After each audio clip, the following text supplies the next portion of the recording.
Police యంత్రాంగానికి కూడా ఒక హెచ్చరిక చేస్తా ఉన్నా.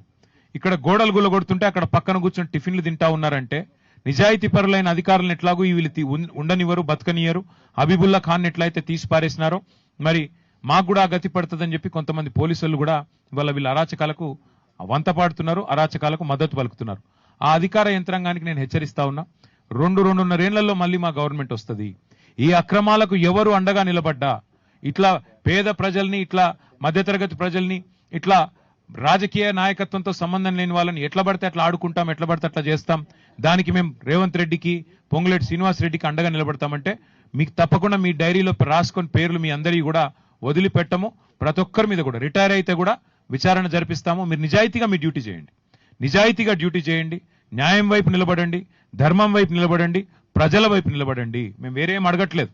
కానీ మీరు ఇట్లా అక్రమాలకు, వారు చేస్తున్న దుర్మార్గాలకు అండగా నిలబడితే మాత్రం తప్పకుండా మీకు కూడా ఊచలు లెక్కబెట్టే రోజు వస్తుందనే మాట కూడా తెలియజేస్తూ